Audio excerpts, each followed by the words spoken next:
Hello दोस्तों, नमस्कार। और आज अपन डिस्कस करने वाले हैं राजस्थान सुजस जो जनवरी से लेके और दिसंबर तक जो जारी की जा चुकी है, उस सुजस का सार अपन डिस्कस करेंगे। कुछ पॉइंट ऐसे होंगे जो आपको कुछ पॉइंट्स में एक्स्ट्रा लिखना है और कुछ ऐसी चीज़ें भी होगी जो हम स्किप भी करेंगे, जो कि मेंस में काम आएगी, मतलब है ना। इसलिए मैंने सार में तो बहुत कुछ प्रोवाइड करवा दिया है, लेकिन कुछ पॉइंट्स को अपन स्किप भी करते हुए चलेंगे। तो 2024 सुजस सार काफ़ी इंपॉर्टेंट रहेगा और इसके कुछ एमसीक्यूज़ भी मैं आपको शेयर करूंगा। हालांकि अभी वो टाइम है कि 10 दिन में आप अगर कोई भी एमसीक्यू करने से बचते हैं तो बहुत ही बेटर रहेगा, क्योंकि अनावश्यक एमसीक्यू से पढ़ाई का एक अलग बर्डन क्रिएट हो जाता है, जो कि पहले से ही बर्डन है मतलब। तो बाकी 10 दिन में आप जो है वो सुजस सार और इनको देख लो। मूमल आपने देखा होगा और ई बुलेटिन में अलग से आपको करवाऊंगा ही, तो वो उसमें कवर हो जाएगा।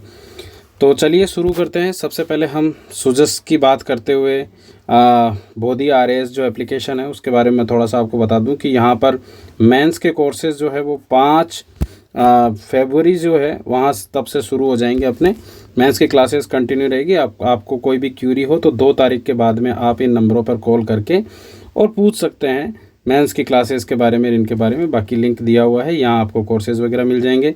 एप्लीकेशन है प्ले स्टोर पे, आप इसे डाउनलोड कर सकते हैं। लाइव क्लासेस स्पेशली मेंस की इसमें चलेगी। तो सबसे पहले अपन बात करते हैं जो हमारा जनवरी और फरवरी का जो संयुक्त अंक था उस पे। देखो, सबसे पहला पॉइंट दिया हुआ था दांगड़ी नृत्य का। दांगड़ी नृत्य कहाँ का है, इतना ही काम का है अपने लिए। बांसवाड़ा ज़िले का स्पेशली दांगड़ी नृत्य है। जब बांसवाड़ा ज़िले में मैडम मुर्मू आई तो स्पेशली उन्होंने जो हमारे बेनेश्वर धाम है वहाँ बेनेश्वर धाम की यात्रा भी की। उस दौरान स्पेशली बांसवाड़ा क्षेत्र की जो महिलाएं हैं वो और पुरुष दोनों ने, जैसे महिलाएं और पुरुष जो है वो पारंपरिक वेशभूषा धारण करके झांझरी लेके, और पुरुष जो है वो ढोल के साथ में इस नृत्य को करे मतलब। तो दांगड़ी नृत्य बांसवाड़ा ज़िले में किया जाता है, सबसे पहली बात। दूसरा आ गया 84 खंबा मंदिर। क्या है, कहाँ है? 84 खंबा एक ऐसा मंदिर है जहाँ कोई मूर्ति नहीं है, लेकिन पौराणिक विष्णु मंदिर है। तो कामा भरतपुर में, स्पेशली जो डीग जिले में आता है वर्तमान में, वहाँ पर स्पेशली ये मंदिर बना हुआ है। पुराणों में इसे विष्णु मंदिर बताया गया था। कामा पर सूरसेन का शासन था और सूरसेन पर जो है वो आक्रांताओं ने जब आक्रमण किया तो उस दौरान यहाँ पर मंदिर में जो मूर्तियाँ थी उनको तोड़ दिया, चुरा के ले गए। तो विष्णु मंदिर में से जो मूर्तियाँ चुरा के लेके चले गए। तो इस वर्तमान में मंदिर तो है लेकिन मूर्ति नहीं है यहाँ पर। यहाँ नवग्रह, विष्णु अवतार, शिव पार्वती, इनकी मूर्तियाँ भी गढ़ी हुई है। आज तक इसके खंभे जो थे उनकी सही गिनती नहीं हो सकी है, तो इस वजह से भी स्पेशली ये जाना जाता है। बाकी ये कभी खंभे 84 आते हैं, कभी 85 आते हैं, कभी 82 आते हैं। इस तरीके से क्लियर नहीं कहा जा सकता, इसलिए इसको 84 खंभा मंदिर कहा जाता है। दूसरा अगर अपन बात करते हैं, अगला पॉइंट वो है विकसित भारत संकल्प यात्रा की। विकसित भारत संकल्प यात्रा भारत सरकार ने 16 दिसंबर मतलब स्पेशली 16 दिसंबर से लेकर 26 जनवरी के बीच में इसका आयोजन किया था। लोकसभा चुनाव से पहले जो है वो इसको शुरू किया गया था, जिसमें वंचितों तक भारत सरकार की जो भी स्कीम्स हैं उनको संचालित करना, उनको पहुंचाना, लोगों में जागरूकता पैदा करना। जैसे राजस्थान सरकार ने एमसीसी महंगाई राहत कैंप चलाए थे ना, ठीक वैसे ही जो है वो स्पेशली ये योजना शुरू की गई थी। मतलब नागरिकों से जो है वो सीखना, जैसे कि उनकी कोई कहानियाँ, उनसे रिलेटेड कोई घटनाएं, उन पे स्पेशली जो है वो वीडियो बना के और उनको पोस्ट किया गया था, और जो भी संभावित लाभार्थी है उनका भी नामांकन किया गया था। इस विकसित भारत संकल्प के 4 अमृत स्तंभ जो है वो स्पेशली कहे गए हैं, बताए गए हैं, जिनमें से एक है नारी शक्ति, एक है युवा शक्ति, एक है किसान भाई बहन, और अगला है गरीब कल्याण। जिसमें स्पेशली राजस्थान सरकार ने कहा कि भाई नारी शक्ति को हम जोड़ने के लिए, इस विकसित भारत संकल्प यात्रा से नारी शक्ति को जोड़ने के लिए विशेष रूप से 10 करोड़ महिलाओं को 10 करोड़ महिलाओं को इससे कनेक्ट करने के लिए, जोड़ने के लिए, मतलब राजस्थान सरकार नहीं, पूरे भारत में स्पेशली 10 करोड़ महिलाओं को इससे कनेक्ट करने के लिए। तो भारत सरकार की गाइडलाइंस के अकॉर्डिंग जो है वो भारत सरकार ने, राजस्थान सरकार ने भी उस स्कीम को इम्प्लीमेंट किया, और वो थी शक्ति वंदन अभियान, है ना। तो आप याद रखना कि शक्ति वंदन अभियान क्या है। तो 10 करोड़ महिलाओं को स्पेशली भारत जोड़ो, भारत संकल्प यात्रा जो है, भारत विकसित भारत संकल्प यात्रा, जिससे जोड़ने के लिए स्पेशली ये कार्यक्रम शुरू किया गया। इसके अलावा दूसरे फैक्ट अगर अपन बात करें तो राजस्थान इस पूरी यात्रा के आयोजन में प्रथम स्थान पर रहा है। शिविरों में जो है वो 18 योजनाओं में से 14 योजनाओं के संचालन में भी राजस्थान जो है वो प्रथम स्थान पर रहा है। प्रधानमंत्री नरेंद्र मोदी ने जो है वो कोटा और डूंगरपुर जिले के लाभार्थियों से ऑनलाइन संवाद भी किया। साथ ही परिणाम इसका ये निकला कि 4 करोड़ से अधिक प्रदेशवासियों को इस संकल्प का हिस्सा बनाया जा चुका है। मतलब 8 करोड़ में से लगभग हम 4 करोड़ इस संकल्प का हिस्सा बने। विकसित भारत विकसित राजस्थान के अंतर्गत 16 फरवरी 2024 को जो है वो कार्यक्रम शुरू किए गए राजस्थान में भी। आज विकसित राजस्थान 2047 जो है ये इस दिशा में कार्य किया जा रहा है और 200 विधानसभा क्षेत्रों में स्पेशली विकसित भारत विकसित राजस्थान जो है इसको शुरू किया गया है। अब इसके तहत राजस्थान सरकार ये चाहती है कि भाई अभी तो हम 3 वर्षों में, आगामी जो 3 वर्ष होंगे, 5 वर्ष होंगे, उन 5 वर्षों में $350 बिलियन की जो है वो इकोनॉमी बनना चाहते हैं। उसी दिशा में राजस्थान सरकार जो है वो अपना इस बार का बजट भी प्रस्तुत करी है, जिसको हम आने वाली जो सुजस सार की क्लास होगी उसमें डिस्कस करेंगे। अगला चैप्टर आता है राजस्थान का मंत्रिमंडल। तो देखो राजस्थान का जैसे बीजेपी के आने के बाद में जो है वो मंत्रिमंडल का गठन 30 दिसंबर 2023 को हुआ था। हालांकि इससे पहले जैसे 15 दिसंबर को जो है वो मुख्यमंत्री भजनलाल जी के जन्मदिन के अवसर पर जो है वो उन्होंने शपथ ग्रहण भी किया था मतलब, और 13 दिसंबर को जो है वो मुख्यमंत्री का अनाउंसमेंट हुआ था। तो इस तरीके से कुछ तो अपन आगे भी पढ़ते रहेंगे। पर जैसे 15 दिसंबर को तो मुख्यमंत्री ने शपथ ग्रहण की, लेकिन एग्जैक्टली 23 दिसंबर 2023 को जो है वो राजभवन में एक कार्यक्रम आयोजित किया गया, जिसमें 12 तो कैबिनेट मिनिस्टर्स को, 5 राज्य मंत्रियों को और 5 तो राज्य मंत्री स्वतंत्र प्रभार को और 5 जो है वो राज्य मंत्रियों को जो है वो दर्जा दिया गया। मतलब वो पद और गोपनीयता की शपथ दिलाई गई राज्यपाल कलराज मिश्र के द्वारा। हाँ, ये अपने को ध्यान रखना है। अब इसमें क्या है कि जैसे ये शपथ के बाद में क्या हुआ कि मंत्री जो सुरेंद्र सिंह टीटी बने थे उनका इस्तीफा हो गया था क्योंकि वो हार गए थे, तो एक राज्य मंत्री स्वतंत्र प्रभार जो है वो चले गए। तो ऐसे करके अभी करंट में जो है वो 4 तो राज्य मंत्री स्वतंत्र प्रभार है, 5 राज्य मंत्री है और 12 कैबिनेट मिनिस्टर्स जो है वो हमारे पास में टोटल मिला के अगर अपन देखें तो सीएम समेत ये पूरी संख्या जो है वो 24 की है। हाँ, तो ये भी हमसे पूछ ले कि बताइए सीएम समेत हमारे पास में कितने हैं, सीएम के अलावा जैसे कितने हैं। तो जो यहाँ पर 2 तो डिप्टी सीएम हो जाएंगे ऑटोमेटिकली, है ना, और 1 सीएम हो जाएंगे मतलब इनमें सब में, है ना। तो इस तरीके से टोटल 24 की संख्या है। अगर आप देखोगे भजनलाल जी के पास में जो है वो कौन कौन से डिपार्टमेंट है ये भी क्वेश्चन पूछा जा सकता है। तो कार्मिक, आबकारी, गृह, जो भारी डिपार्टमेंट होते हैं वो जनरली सीएम खुद रखते हैं। इस बार जो है वो वित्त के लिए अलग से हमारे डिप्टी सीएम साहब को दिया गया। पर्यटन, कला, साहित्य, संस्कृति, पुरातत्व, महिला बाल विकास और बाल अधिकारिता, ये भी हमारे डिप्टी सीएम के पास में है। दूसरे डिप्टी सीएम जो है यानी कि second deputy CM Premchand Bairwa के पास में जो है वो आपके तकनीकी शिक्षा, उच्च शिक्षा, आयुर्वेद, प्राकृतिक चिकित्सा, यूनानी सिद्धा, जो आयुष है ना वो पूरा, और परिवहन और सड़क सुरक्षा भी इनके पास में है। तो ऐसे करके जो है वो इनके पास में तो कौन कौन से डिप्टी सीएम्स के पास में कौन से हैं और भजनलाल जी के पास में कौन कौन से हैं, ये तो अपने को ध्यान रखना ही है। इसके अलावा हमें कैबिनेट मिनिस्टर्स का नाम पता होना चाहिए कि कौन लोग कैबिनेट मिनिस्टर हैं और कौन स्वतंत्र प्रभार में है और कौन राज्य मंत्री में है ना। अगर आप ऐसे भी याद रख लो कि स्वतंत्र प्रभार और राज्य मंत्रियों को याद रख लो तो कैबिनेट मिनिस्टर ऑटोमेटिकली याद हो जाएंगे। स्वतंत्र प्रभार में जैसे संजय शर्मा है, गौतम कुमार है, झाबर सिंह खर्रा है और हीरालाल नागर है। टीटी थे तो उनका इस्तीफा हो गया और बाकी राज्य मंत्री हैं, है ना। राज्य मंत्री में ओटाराम देवासी, मंजू बागमार, विजय सिंह, कृष्ण कुमार यानी कि के बिश्नोई और जवाहर सिंह बेडम है। मंजू बागमार और दिया कुमारी 2 महिला मंत्री जो है वो इस मंत्रिपरिषद में शामिल किए गए। टोटल हमारे जो मंत्रियों की संख्या हो सकती है राजस्थान में वो 30 और न्यूनतम 12 हो सकती है। ये कॉन्स्टिट्यूशनल प्रोविजंस के अकॉर्डिंग है। तो अभी करंट में 24 जो है वो हमारे मंत्रिपरिषद की संख्या है टोटल। इसके अलावा अगला पॉइंट है पुलिस महानिदेशकों और महानिरीक्षकों का 58वां अखिल भारतीय सम्मेलन जो है वो राजस्थान इंटरनेशनल सेंटर में 5 से 7 जनवरी 2024 के बीच में आयोजित किया गया था। गृह मंत्री श्री अमित शाह जो थे वो 5 जनवरी को इस सम्मेलन का शुभारंभ करके गए थे। 2013 के बाद में ऐसा पहली बार हुआ है कि दिल्ली के बाहर इसका आयोजन हुआ है। 2013 तक ये जो सम्मेलन थे वो दिल्ली में ही आयोजित होते आए हैं मतलब, है ना।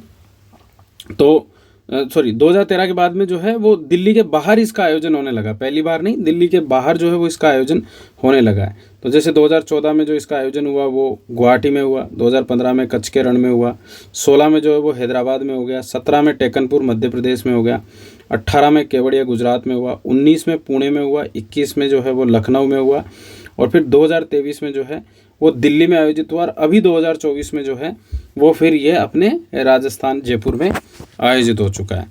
इसमें कई सारे मुद्दों पर चर्चा की गई, जिसमें से सबसे प्रायोरिटी पे जो इशू था वो था हमारे राजस्थान में मतलब अभी देश में जो है वो 1 जुलाई से नए BNS जो है यानी कि जो भारतीय न्याय संहिता है वो लागू हो चुकी है। इसके अलावा खालिस्तान समर्थक गतिविधियों पर चर्चा की गई, जम्मू कश्मीर में जो आतंकवादी हमला हुआ उस पर चर्चा हुई, आम चुनाव के जो मुद्दे थे उन पर, साइबर क्राइम, माओवादी समस्या, अंतर्राज्यीय पुलिस से रिलेटेड इश्यूज़ पर, इन पर चर्चा हुई। हालांकि ये हमारे प्रीलिम्स के हिसाब से इम्पोर्टेंट पॉइंट नहीं है। इम्पोर्टेंट ये है कि अभी सरकार ने जो है वो लेखानुदान में पुलिस सुरक्षा के मामले में क्या क्या डिमांड किया था, मतलब क्या क्या बजट में अनाउंसमेंट किए थे, उसकी बात कर लेते हैं। फिर बजट वाली चीज़ अपन आगे सुजस के साथ में डिस्कस करेंगे। तो 200 करोड़ रुपए का police modernisation and infrastructure fund गठित किया जाएगा। ये अनाउंसमेंट सरकार ने लेखानुदान में 24-25 में किया। साथ ही 34 पुलिस थानों में परिवादियों की त्वरित सुनवाई के लिए साइबर हेल्प डेस्क भी तैयार की जाएगी, ताकि साइबर क्राइम को जो है वो कंट्रोल किया जा सके। इसके साथ ही राजस्थान पुलिस साइबर हैकाथॉन 1.0 का भी आयोजन किया गया, जो साइबर क्राइम के प्रति अवेयरनेस के लिए स्पेशली आयोजित किया गया था। 14 से लेकर 18 जनवरी 2024 के बीच में ये हैकाथॉन आयोजित हुआ है। 1930 नंबर जो है वो एक हेल्पलाइन नंबर है, जिस पे हम कॉल करके हमारे साइबर क्राइम रिलेटेड मुद्दों पे जो है वो हम पुलिस में इन्फॉर्म कर सकते हैं। इसके अलावा सुजस में कुछ और पॉइंट्स पे भी चर्चा की गई, जैसे भारत और फ्रांस का जो मैत्री मतलब जो हमारे एक तरीके से ये मान के चलो कि हमारा जो मित्रता है उसको लेके स्पेशली राजस्थान में एक रोड शो आयोजित किया गया था, क्योंकि जो फ्रांस के जो राष्ट्रपति हैं इमैनुअल मैक्रो, वो हमारे भारत पहुंचे थे और उनके भारत में इसलिए आए थे क्योंकि 75वां गणतंत्र दिवस के वो मुख्य अतिथि थे। इस वजह से भारत में आए, तो यहाँ पर जयपुर में जो है वो उनका एक रोड शो आयोजित किया गया था PM मोदी और उनके साथ में, जो 25 जनवरी को जयपुर पहुँचे और जयपुर में 25 जनवरी को रोड शो हुआ। तो इसको अपने को याद रखना है। इस बार का जो हमारा रिपब्लिक डे होगा उसके चीफ गेस्ट का नाम भी आप लिख लीजिए कि 26 को जो हमारे रिपब्लिक डे आयोजित किया जाएगा उसमें अपने जो चीफ गेस्ट होंगे वो इंडोनेशिया के जो राष्ट्रपति है, एक मिनट पेन थोड़ा सही से नहीं चल रहा है तो इस वजह से, जो इंडोनेशिया के राष्ट्रपति हैं प्रबोवो सुबियांटो, है ना, ये नाम लिख लेना। तो इंडोनेशिया के राष्ट्रपति प्रबोवो सुबियांटो जो है वो मुख्य अतिथि के रूप में यहाँ शामिल होंगे। ये अपने को ध्यान रखना। और 31 झांकियाँ स्पेशली जो है वो इसमें से निकाली जाएगी। इसी गणतंत्र दिवस पर राजस्थान की भी झांकी निकाली गई, जिसके बारे में अपन आगे चर्चा करेंगे। इसके बाद विधानसभा के सदस्यों को विशेषज्ञों के द्वारा स्पेशली 16 जनवरी को जो है वो 1 दिवसीय प्रबोधन कार्यक्रम भी आयोजित किया गया, जिसमें विधानसभा के जो नए सदस्य थे उनको विधानसभा की प्रक्रियाओं और नियमों के बारे में बारीकियों की जानकारी दी गई। इंडिया स्टोन मार्ट जो CDOS के द्वारा आयोजित किया जाता है, centre of development of stones के द्वारा, जिसका 12वां संस्करण जयपुर में फरवरी में आयोजित किया गया था। तो ये अपने को एक पॉइंट है, इम्पोर्टेंट है, ध्यान रखना है ना इसके बारे में भी।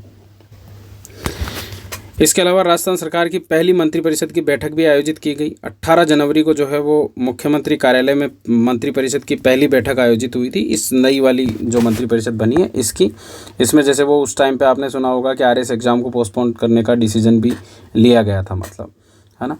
राजस्थान संकल्प पत्र 2023 जारी किया गया और इस संकल्प पत्र में जो है वो राज्य सरकार ने ये अनाउंसमेंट किया था कि स्पेशली हम 450 रुपये में LPG गैस सिलेंडर जो है वो प्रोवाइड करवाएंगे और 1 जनवरी 2024 से रसोई गैस सिलेंडर सब्सिडी योजना लागू कर दी गई। ये रसोई गैस सब्सिडी सिलेंडर योजना जो है वो उज्ज्वला योजना की जो लाभार्थी महिलाएं हैं उनको 450 रुपये में स्पेशली ये मिल रहा था। अभी रिसेंटली राजस्थान सरकार ने अनाउंसमेंट किया कि जो NFSA के लाभार्थी महिलाएँ होगी, जो लाभार्थी होंगे, जैसे 32 श्रेणी के हमारे राजस्थान में NFSA के लाभार्थी हैं, तो उनके परिवारों को भी जो है वो पर ईयर 12 सिलेंडर जो है वो 450 रुपये में प्रदान किए जाएंगे। तो ये काफ़ी महत्वपूर्ण स्कीम है, रसोई गैस सिलेंडर सब्सिडी योजना। इसमें नया अपडेशन ये हुआ है। इसके अलावा श्री अन्नपूर्णा रसोई योजना जो है वो 6 जनवरी 2024 से स्पेशली राजस्थान सरकार ने अनाउंसमेंट किया कि जो अभी देखो इसका जो अपने ध्येय है, संकल्प जो है ना, इसको भी अपने को याद रखना है। सबसे पहले तो कि जो इसका संकल्प है लक्ष्य अंत्योदय, अंत्योदय, प्रण अंत्योदय और पथ अंत्योदय, है ना। तो लक्ष्य, प्रण और पथ, ये 3 पॉइंट अपने को याद रखने हैं। तो 6 जनवरी 2024 से जो है वो राजस्थान सरकार ने एक नोटिफिकेशन जारी करके जो भोजन की मात्रा पहले दी जा रही थी उस भोजन की मात्रा को बढ़ा दिया गया। 450 ग्राम की जगह जो है वो अब भोजन जो है वो प्रति थाली 600 ग्राम दिया जाएगा। पहला पॉइंट तो इसमें ये अपडेट किया गया। दूसरा इसमें कहा गया कि अब कॉस्ट बढ़ेगी। कॉस्ट बढ़ेगी तो सीधी सी बात है कि पहले जो 17 रुपये प्लस 8 रुपये, मतलब 8 रुपये अनुदानित 8 रुपये तो हमें खर्च करने होते हैं और 17 रुपये सरकार अनुदान दे रही थी, तो टोटल मिला के जो है वो 25 रुपये की कॉस्ट आ रही थी। तो अब जो 25 रुपये की कॉस्ट है वो बढ़कर 30 रुपये कॉस्ट हो जाएगी मतलब। परंतु 8 रुपये ऐसे कैसे लोगों पे कोई बर्डन नहीं होगा इसका। सरकार अनुदानित राशि जो है वो 22 रुपये कर देगी, है ना। तो 22 रुपये अनुदान राशि हो गई प्रति थाली की और 30 रुपये टोटल कॉस्ट है। 8 रुपये में थाली मिलती है। इसमें 300 ग्राम चपाती, 100 ग्राम दाल, 100 ग्राम सब्जी, 100 ग्राम चावल या मिलेट्स जो भी समय समय पर जैसे बाजरा, खिचड़ी, ये भी दिए जाएंगे, अचार वगैरह हो रही है, तो उनको रखा गया है मतलब। इसके साथ ही पहले ये था कि इसमें एक नया अपडेट ये कर दिया गया कि पहले एक व्यक्ति को 2 पर्ची मिलती थी, मतलब वो 2 थाली ले सकता था एक बार में, मतलब स्पेशली। अब ये कर दिया गया है कि एक बार में एक व्यक्ति, मतलब ये 2 बार दिया जाता है, दोपहर को और शाम को, इसमें भोजन जो है। तो अब एक व्यक्ति जो है वो केवल एक ही थाली ले सकता है, उसको एक ही पर्ची दी जाएगी। इसके अलावा पेपर लीक की रोकथाम और उसके संबंध में जो है वो 16/12/2023 यानी कि 16 दिसंबर 2023 को जैसे ही सीएम साहब ने शपथ ली उसके जस्ट अगले दिन जो है वो स्पेशल इन्वेस्टिगेशन टीम बना दी गई और ये टीम लगातार काम भी कर रही है। आपने देखा होगा एसआई पेपर लीक और भी कई सारे जेईओ आरओ वगैरह, और उनमें इसने इन्वेस्टिगेशन की काफ़ी धरपकड़ भी हुई है। तो अतिरिक्त महानिदेशक पुलिस के नेतृत्व में स्पेशली जो है वो ये टीम बनाई गई है।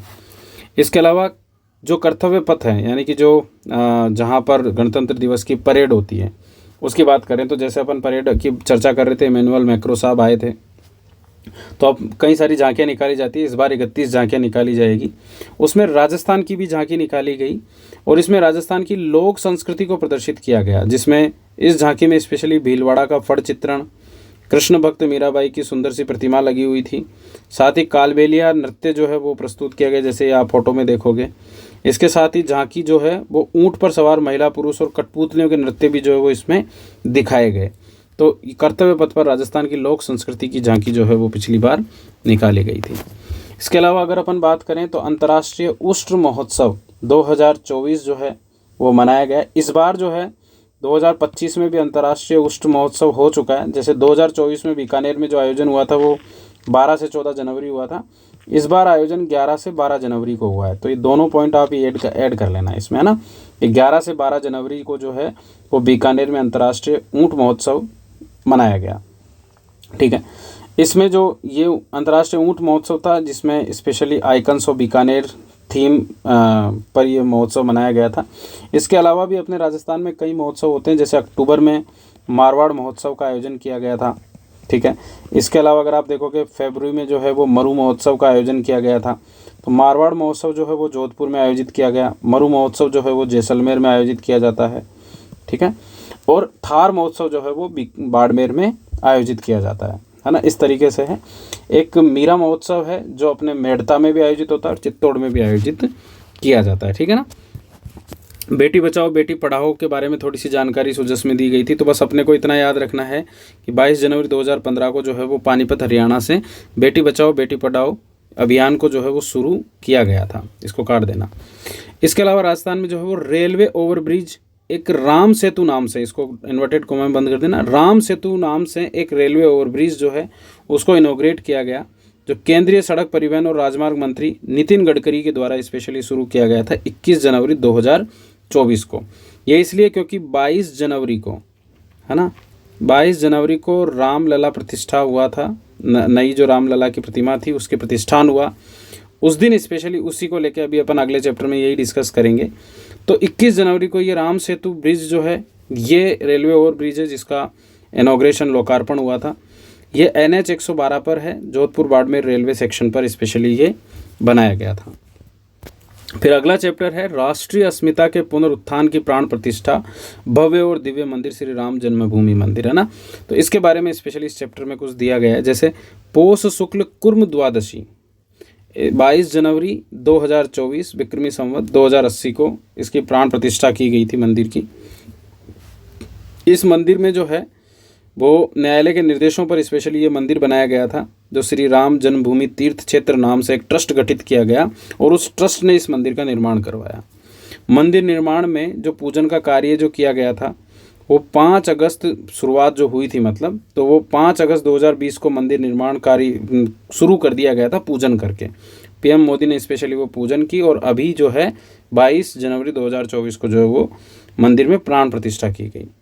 मंदिर का जो वास्तु है वो अहमदाबाद की आर्किटेक्ट कंपनी है, वो एक आर्किटेक्चर हैं चंद्रकांत सोमपुरा, उन्होंने बनाया था। मंदिर निर्माण जो है वो लार्सन टर्बो कंपनी ने बनाया, जबकि सलाहकार के रूप में टाटा कंसल्टेंसी इंजीनियर्स कंपनी जो है वो रही थी। मूर्ति जो मंदिर में लगाई गई रामलला की, जो काले पत्थर की मूर्ति है, अरुण योगीराज करके एक कलाकार है, मूर्तिकार हैं मैसूर कर्नाटक के, उन्होंने स्पेशली ये मूर्ति बनाई थी। जिस चट्टान का जो प्रयोग किया गया था वो थी 3 अरब वर्ष पुरानी काली शिष्ट चट्टान थी, जिसे कृष्ण शिले के नाम से जाना जाता है। इस चट्टान का प्रयोग करके स्पेशली भगवान राम की मूर्ति, रामलला की मूर्ति बनाई गई थी। मंदिर जो बनाया गया वो 3 मंजिला मंदिर है, भूतल से 16.5 फीट ऊंचा मंदिर है, ठीक है। 16.5 फीट ऊंचा जो है वो इसका फर्श बना हुआ है। भूतल से गर्भगृह के शिखर की ऊंचाई जो वो 161 फीट की है और 6 विशेष, इस दौरान जो है वो 6 विशेष डाक टिकट भी इसमें जारी किए गए थे इस मंदिर के, जैसे कि राम मंदिर का डाक टिकट हुआ, भगवान श्री गणेश का डाक टिकट, भगवान हनुमान का, जटायु का, केवटराज का और मंशबरी का भी डाक, माँ शबरी का, मंशबरी का है ना, माँ शबरी का जो है वो एक डाक टिकट जारी किया गया। इसके अलावा इस जन्मभूमि में राजस्थान की मिट्टी की भी महक है। कहने का मतलब है कि राजस्थान का भी इसमें कुछ योगदान है। जैसे कि एक तो हमारे भरतपुर ज़िले के बंसी पहाड़पुर जो क्षेत्र है, भरतपुर का बयाना, रुदावल, बंसी पहाड़पुर की खदानों का लाल पत्थर जो है वो इस मंदिर में लगाया गया।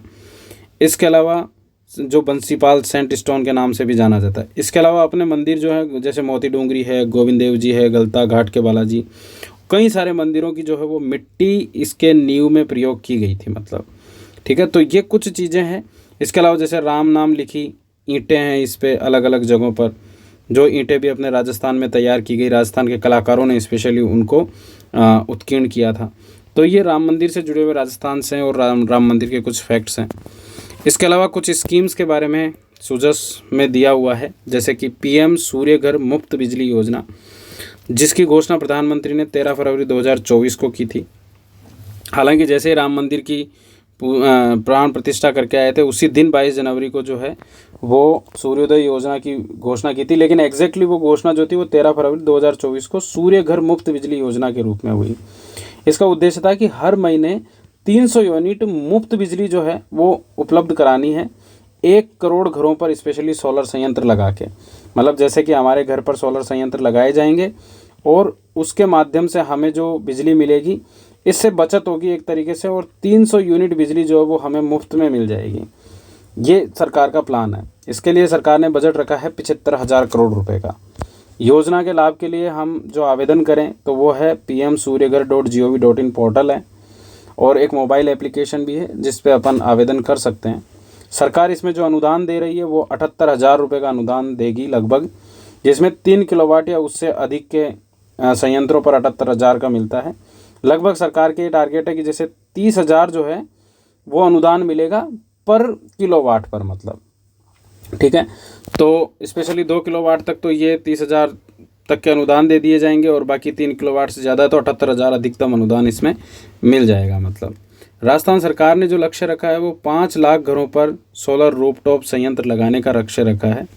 मार्च 2024 तक स्पेशली हमने 3,000 उपभोक्ताओं के 15 मेगावाट सोलर रूफटॉप संयंत्र जो है वो लगा दिए थे, ठीक है। योजना के तहत अगर अपन कुछ महत्वपूर्ण बिंदुओं की बात करते हैं, आधारशिला रखी गई। प्रधानमंत्री नरेंद्र मोदी जी ने 16 फरवरी को जब अपने विकसित भारत विकसित राजस्थान कार्यक्रम शुरू हुआ उस दौरान स्पेशली कई सारे प्रोग्राम्स को हमारे यहाँ पर शुरू किया, जिसमें बीकानेर में 300 मेगावाट की NLCIL नवेली लिग्नाइट कॉरपोरेशन लिमिटेड जो है उसकी एक स्पेशली परियोजना है बरसिंगसर सौर परियोजना, इसकी आधारशिला रखी गई थी। एक NHPC लिमिटेड जो है उसकी भी 300 मेगावाट की सौर ऊर्जा परियोजना है, उसकी भी आधारशिला रखी गई बीकानेर में ही। ठीक है, इसके साथ ही 300 मेगावाट की ही NTPC ग्रीन एनर्जी लिमिटेड करके कंपनी है, उसकी नोखरा सोलर PV परियोजना है, वो भी राष्ट्र को समर्पित की गई।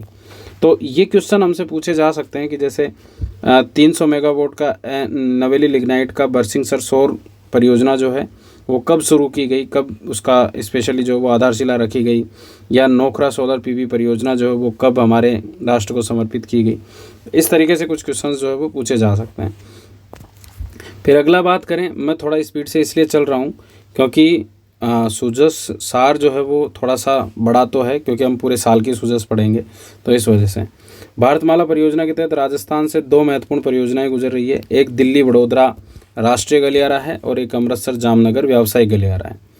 दिल्ली बड़ोदरा जो राष्ट्रीय गलियारा है उसकी अगर अपन बात करें तो एक 8 लेन का ग्रीनफील्ड एक्सप्रेसवे है, जिसमें 374 किलोमीटर का जो इलाका है वो राजस्थान से गुजर रहा है, जिसमें अलवर हो गया, है ना, एक भरतपुर हो गया, आपके दौसा, सवाई माधोपुर, टोंक, बूंदी, कोटा, इन क्षेत्रों से। ठीक है, तो ये ध्यान रखना अपने को। इसको स्पेशली प्रधानमंत्री नरेंद्र मोदी जो है वो इसको शुरू कर चुके हैं, राष्ट्र को समर्पित कर चुके हैं। जयपुर से बांदीकुई तक का 67 किलोमीटर का लिंक एक्सप्रेसवे जो है वो भी कार्य किया जा रहा है, मतलब उसमें ये दिल्ली मुंबई इंडस्ट्रियल कॉरिडोर का ही, दिल्ली मुंबई जो कॉरिडोर है उसी का ही हिस्सा है, मतलब दिल्ली मुंबई एक्सप्रेसवे है उसका एक पार्ट है दिल्ली बड़ोदरा एक्सप्रेसवे। दूसरा है अमृतसर जामनगर व्यावसायिक गलियारा, जिसमें 637 किलोमीटर हिस्सा जो है वो राजस्थान से गुजर रहा है, और ये हनुमानगढ़, गंगानगर, बीकानेर, जोधपुर, बाड़मेर, जालोर, इन जिलों से गुजर रहा है, और इसका काम लगभग पूरा हो चुका है। फिर एक योजना है प्रधानमंत्री जनजातीय आदिवासी न्याय महाअभियान, PM जनमन योजना।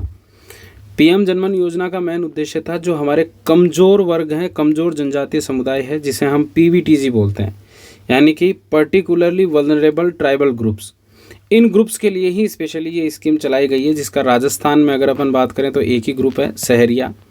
ठीक है, एक ही जनजाति है अपने सहरिया, जो PVTG समुदाय में आती है। मतलब टोटल जो PVTGs है वो 18 राज्यों में, यूटीज़ में स्पेशली 75 PVTGs अपने कुल है, जिसमें राजस्थान में 12 ज़िले में आपको PVTG मिलेगी, जिसमें शाहबाद और जो अपने शाहबाद वाला जो इलाका है ना 12 का, वहाँ पर 8 पंचायत समितियाँ हैं जहाँ पर स्पेशली PVTG समुदाय निवास करता है, मतलब सहरिया समुदाय जो है वो निवास करता है।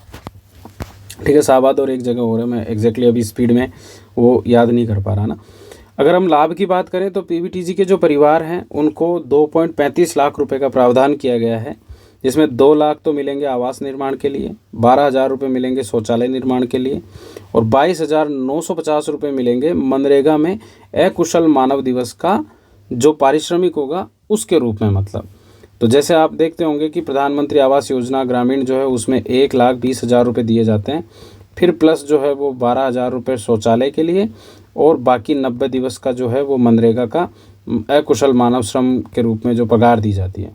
तो पगार भी ये नॉर्मल यही रहती है, 12,000 ये है ही, बस ये 1,20,000 की जगह जो है वो 2 लाख रुपए है। और अभी जैसे राजस्थान सरकार ने घुमंतु और अर्धघुमंतु समुदाय के लिए भी ये व्यवस्था की है, सेम प्रोविजंस जो ये प्रधानमंत्री आवास योजना के हैं, सेम अपने यहाँ पर भी घुमंतु और अर्धघुमंतु के लिए योजना चलाई गई है, मतलब है ना। पर अभी अपन बात करें PM जनमन की, तो इसमें स्पेशली जो है वो PVTG समुदायों को ये व्यवस्था दी जा रही है ना, 2.35 लाख रुपए। ठीक है, योजना के अंतर्गत पक्का आवास होने पर अथवा परिवार के सरकारी अगर कोई कर्मचारी है तो उनको छोड़कर ही जो आवासहीन PVTG होंगे वो इसमें पात्र होंगे। अब PVTG की छोटी सी बात है कि PVTG एग्जैक्टली होते क्या हैं, तो ऐसे ग्रुप जो जिनकी पॉपुलेशन लगातार डिक्लाइन हो रही हो, जो प्री एग्रीकल्चर लेवल की टेक्नोलॉजी, एग्रीकल्चर में टेक्नोलॉजी जो वो बहुत ही पहले की इस्तेमाल कर रहे हैं, कहने का मतलब कि हाथ से जो है वो बोने का काम कर रहे हैं, पत्थरों से खुदाई करते हैं, या फिर उनके पास में फावड़ी घेंती वगैरह नहीं है, एक्सट्रीमली लो लिटरेसी हो उनकी, और इकोनॉमी काफ़ी वीक हो, उनको स्पेशली PVTG समुदायों के रूप में चिन्हित किया गया है। शुरुआत तो स्पेशली 1973 में डेबर आयोग ने की थी, लेकिन बाद में जो है वो होम मिनिस्ट्री जो है अपनी, उसने स्पेशली इसको कैटेगराइज करना शुरू किया है। 1993 तक 23 जनजातियाँ इसमें शामिल की जा चुकी थी। 2006 में इसका नाम बदला गया और पर्टिकुलरली वल्नरेबल ट्राइबल ग्रुप इसे कहा गया। 2011 में कुल 705 जनजातियों में से 75 जनजातियों को इसमें शामिल किया है। राजस्थान की सहरिया जनजाति है इसमें। 18 अपने राज्यों में, एक यूनियन टेरिटरी अंडमान में स्पेशली ये जनजातियाँ निवास करती है। फिर एक अगली स्कीम आती है पीएम श्री योजना। पीएम श्री योजना यह है कि 7 सितंबर 2022 को प्रधानमंत्री ने स्कूलों को मॉडर्नाइज करने और नई जो हमारी एजुकेशन पॉलिसी 2020 है उसके अकॉर्डिंग स्पेशली डेवलप करने के लिए कुछ इंफ्रास्ट्रक्चर डेवलप करना था स्कूलों में, आदर्श स्कूल टाइप के बनाने थे। इसके लिए पीएम श्री योजना शुरू की गई, जिसमें केंद्रीय विद्यालय तो सारे ऑटोमेटिकली शामिल है। अभी राजस्थान में 9 केंद्रीय विद्यालयों की और अनाउंसमेंट कर दी गई है, मतलब है ना। तो अलग अलग जगहों पर 9 केंद्रीय विद्यालय बनाए जाएंगे। तो 5 सालों में यानी कि 22 से लेकर 27 तक ये स्कीम लागू रहेगी, जिसमें न्यू एजुकेशन पॉलिसी के अनुरूप सभी स्तरों पर गुणवत्तापूर्ण समान समावेशी शिक्षा पहुंचाना, विद्यालय पर्यावरण अनुकूल गतिविधियां करना, सोलर पैनल लगाना, एलईडी लाइटिंग करना, प्राकृतिक खेती को बढ़ावा देना, है ना, वहाँ मतलब एक्चुअली पोषण उद्यान वगैरह और ये बनाना, अपशिष्ट प्रबंधन करना, वैसे टाइप की एक्टिविटीज़ इसमें होगी। अब योजना के तहत जो है वो प्रत्येक ब्लॉक के लेवल पर 2 विद्यालयों को जो है वो चयन किया जाएगा प्रत्येक ब्लॉक में, या ब्लॉक की जगह यूएलबी भी हो सकता है। ये ब्लॉक जैसे कि ग्रामीण क्षेत्र का तो ब्लॉक और अर्बन एरियाज़ के लिए तो यूएलबी। 2 विद्यालय होंगे। 2 विद्यालयों में जैसे एक विद्यालय तो होगा माध्यमिक शिक्षा का और एक होगा प्रारंभिक शिक्षा का, जिनको चयन किया जाएगा। राजस्थान में अभी तक जो है वो 402 सरकारी स्कूलों का चयन किया जा चुका है। ये अलग अलग है, जैसे संस्कृत शिक्षा का, माध्यमिक शिक्षा का ये हो गए, है ना। इनको अपने को याद रखने की ज़रूरत नहीं है ना। पर 402 विद्यालय जो है वो राजस्थान में चयन हो चुके हैं। इसमें 1973 में पहली बार भारत में महिला थाना जो है वो शुरू हुआ था। महिला थाना स्पेशली वही है कि महिलाओं के से संबंधित सेंसिटिविटी डेवलप करने के लिए ऐसे महिला थानों का विकास किया गया। इन्हीं महिला थानों में जो है वो महिला और दूसरे थानों में भी, है ना, महिला डेस्क भी होती है, जो स्पेशली वहाँ पर एक प्रभारी महिला अधिकारी होती है जो महिलाओं की समस्याओं से संबंधित रिपोर्ट वगैरह और ये देखने का काम करती है। और राजस्थान सरकार एंटी रोमियो स्क्वाड पे भी काम कर रही है, वो भी बनाई है राजस्थान सरकार ने, जिसमें महिलाओं और छात्राओं से छेड़छाड़ करने वालों को पकड़ने का काम एंटी रोमियो स्क्वाड कर रही है। ठीक है। इसके बाद मिशन शक्ति की अगर अपन बात करें तो कुछ उपाय योजनाएँ हैं। जैसे एक तो उपाय योजना है संबल और एक है सामर्थ्य। तो संबल जो है वो महिलाओं की सुरक्षा के लिए है और सामर्थ्य जो है वो महिलाओं के सशक्तिकरण के लिए है। संबल में अगर अपन बात करें तो नारी अदालत वगैरह और ये बनेंगे, 1 स्टॉप सेंटर्स वगैरह बनाए जा रहे हैं, महिला हेल्पलाइन शुरू की जा रही है, बेटी बचाओ बेटी पढ़ाओ की जो योजनाएं हैं उनको इसमें शामिल किया गया है। और सामर्थ्य उपयोजना जो है इसमें स्पेशली जैसे मातृ वंदना योजना, शक्ति सदन, सखी निवास, है ना, ऐसे टाइप की चीज़ों को स्पेशली इसमें शामिल किया गया है। तो आपको याद रखना है कि मिशन शक्ति योजना की कौन कौन सी उपयोजनाएं हैं। फिर अब एक योजना है पीएम विश्वकर्मा योजना। पीएम विश्वकर्मा योजना जो है वो एमएसएमई मंत्रालय के द्वारा 17 सितंबर 2023 को शुरू की गई थी। इसका उद्देश्य ये था कि कुछ 18 कैटेगरी के हस्तशिल्पी हैं, मतलब जो हाथ से काम करते हैं, जैसे बढ़ई, लुहार, टटेरा, वैसे टाइप के लोग, तो इनको जो है वो एक तो प्रॉपर लोन देना, उनको स्वरोजगार को और डेवलप करना, वैसे टाइप की एक्टिविटीज़ में सरकार का प्रयास है कि उनको कुछ फाइनेंशियली असिस्टेंस दिया जाए। मतलब तो 2027-28 तक ये योजना लागू रहेगी। इसमें 18 वर्ष से ज़्यादा के जो भी कारीगर और शिल्पकार हैं, स्वरोजगार के आधार पर असंगठित क्षेत्र में जो है जो काम कर रहे हैं, हाथों से या औजारों से काम कर रहे हैं, उनको स्पेशली कई सारी योजनाओं का लाभ दिया जाएगा। मतलब है ना, जो कुछ योजनाओं का लाभ नहीं ले पा रहे हैं उनको सरकार पीएम विश्वकर्मा योजना में शामिल करते हुए विभिन्न योजनाओं से भी जोड़ने का कार्य करेगी। अब इसमें यह कि 5 वर्ष की अवधि के लिए जो है वो ये व्यवस्था की जाएगी। जिस दिन ऋण स्वीकृत होगा उस दिन से स्पेशली 5 वर्ष की अवधि रहेगी और उनको विभिन्न लाभ प्रदान किए जाएंगे। लाभ क्या रहेंगे? जैसे एक तो प्रमाण पत्र जारी करेंगे, एक पहचान पत्र जारी किया जाएगा, 5 दिन की बेसिक ट्रेनिंग दी जाएगी तथा 15 दिन या इससे अधिक कौशल उन्नयन प्रशिक्षण भी होगा। प्रशिक्षण के दौरान उनको जो है वो 500 रुपये का स्टाइपेंड दिया जाएगा, यानी कि भत्ता दिया जाएगा। और उनको जो भी उपकरण वगैरह रहेंगे तो उनको खरीदने के लिए 15,000 रुपये अलग से दिए जाएंगे। वो 15,000 रुपये या तो ई रूपी के रूप में रहेंगे, है ना। ई रूपी तो आप जानते होंगे ना कि स्पेशली ई बाउचर टाइप का है, वो ई बाउचर दिए जाएंगे या कोई और दूसरे बाउचर होंगे तो वो दिए जाएंगे, मतलब 15,000 रुपये का, ताकि वो उपकरण खरीद सकें। इसके साथ ही बिना कोलेट्रल के, बिना जमानत के जो है वो उनको 2 किस्तों में 3 लाख रुपए देंगे नॉर्मली। तो जो पहली किस्त होगी वो 1 लाख रुपए की होगी और जो दूसरी किस्त होगी वो 2 लाख रुपए की होगी। जो पहली किस्त है ना 1 लाख रुपए की, वो तो दी जाएगी 18 महीने के लिए, और फिर दूसरी किस्त दी जाएगी 30 महीने के लिए, टोटल 48 महीने के लिए स्पेशली ये व्यवस्था। और तो 5 साल का है ओवरऑल, पर ये जैसे 5 साल में 48 महीने के लिए स्पेशली ये व्यवस्था की गई है, मतलब है ना लोन की। मतलब इसमें जो लोन दिया जाएगा वो 5% ब्याज दर पर प्रदान किया जाएगा। अब 5% ब्याज दर में जो है वो राज्य सरकार ने, अभी अपनी राजस्थान सरकार ने अनाउंसमेंट किया है कि भाई हम 2% की जो है वो एक्स्ट्रा अनुदान देंगे, है ना। इसमें तो 5% की ब्याज दर पर तो लोन मिल रहा है और राजस्थान सरकार 2% का अनुदान और दे देगी, ब्याज इंटरेस्ट अनुदान। तो ये टोटल 3% पे ही लोन मिल जाएगा। तो यानी कि इससे सस्ता लोन जो है वो किसी और स्कीम में नहीं है। 3% की दर पर स्पेशली सरकार जो है वो लोन प्रोवाइड करवा रही है। साथ ही जो है वो राजस्थान सरकार ने मुख्यमंत्री विश्वकर्मा पेंशन योजना भी लॉन्च कर दी है। विश्वकर्मा पेंशन योजना के तहत स्पेशली जो है वो एक सरकारी व्यवस्था कर रही है कि 18 से 45 आयु वर्ग के जो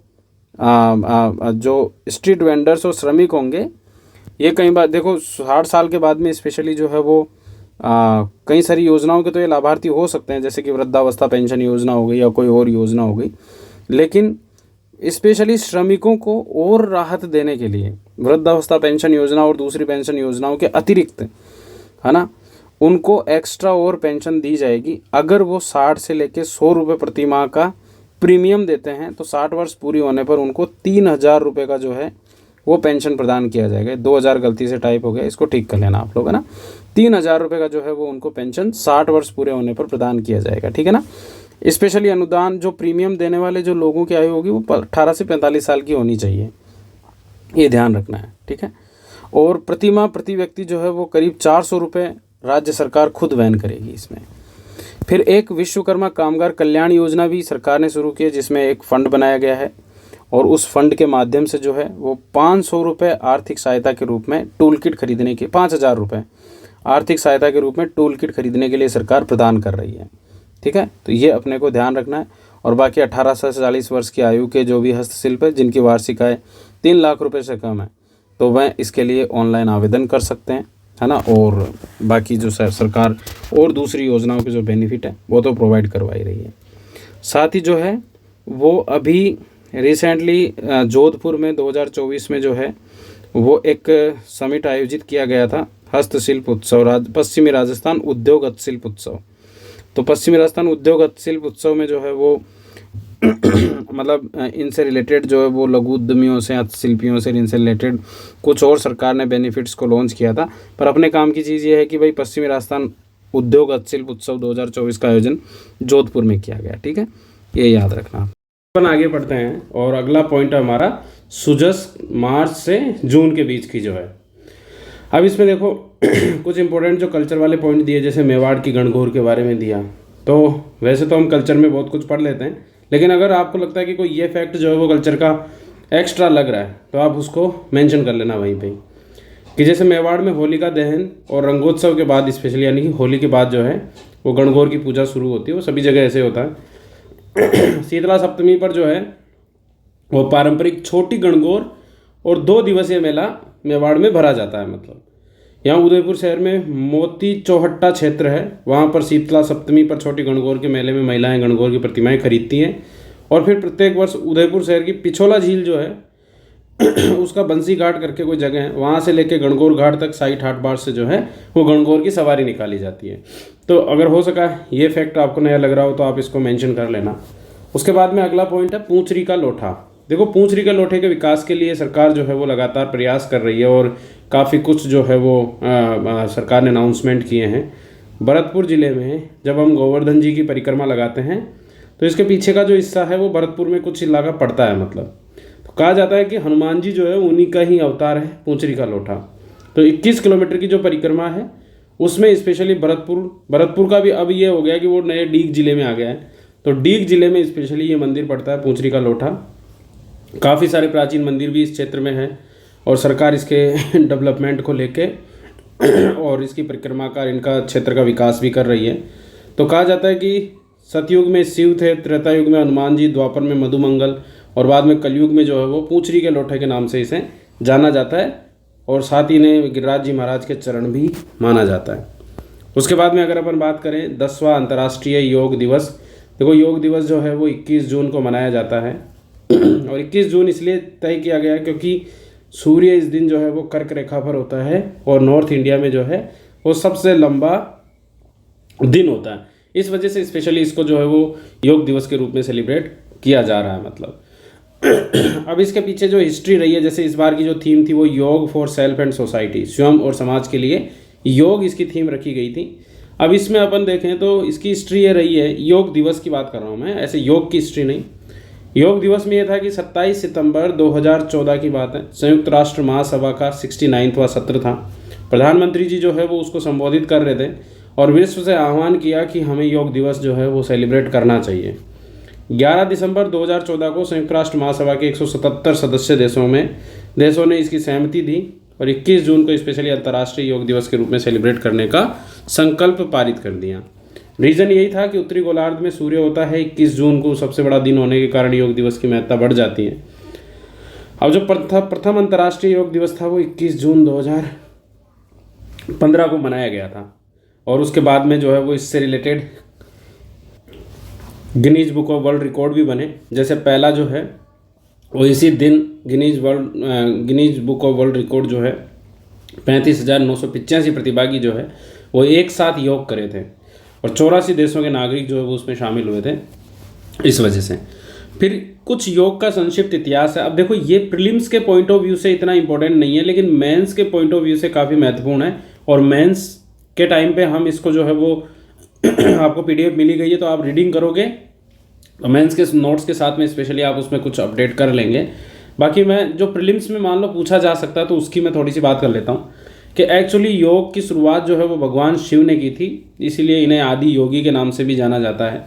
और इन्होंने हिमालय में कांति सरोवर झील है एक, वहाँ पर कुछ ऋषियों को जो है, जिन्हें अपन सप्त ऋषि बोलते हैं, उनको योग की शिक्षा दी थी।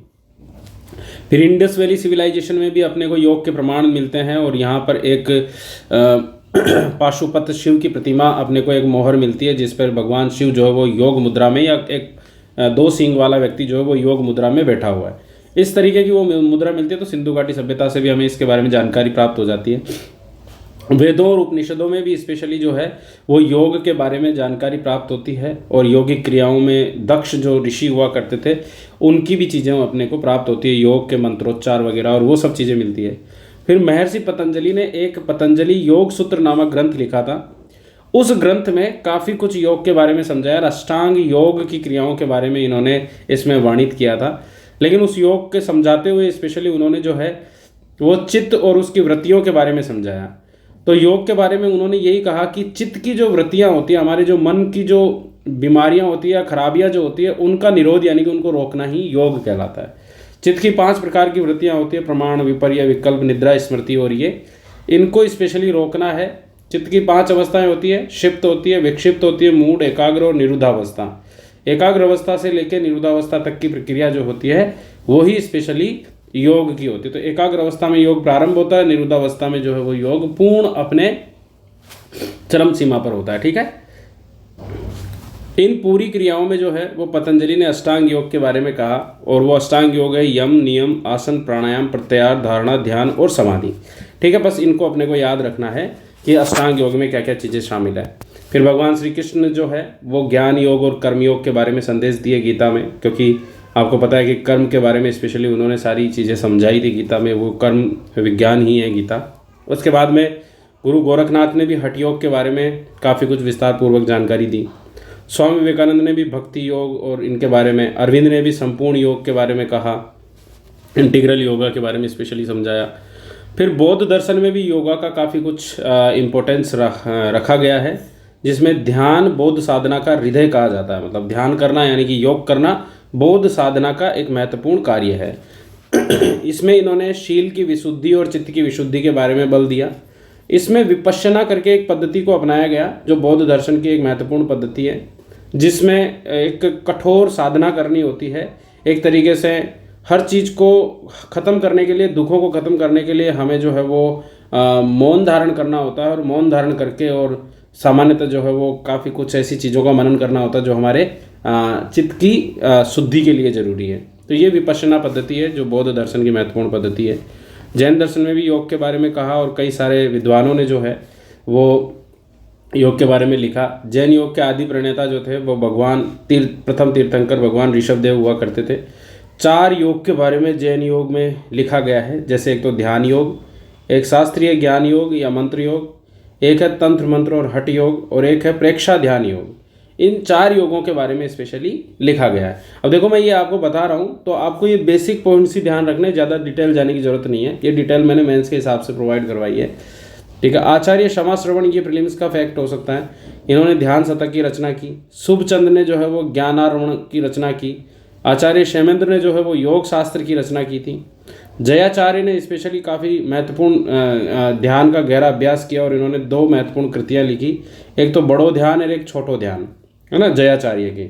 और आचार्य तुलसी ने भी शासनम ये करके एक ग्रंथ लिखा था।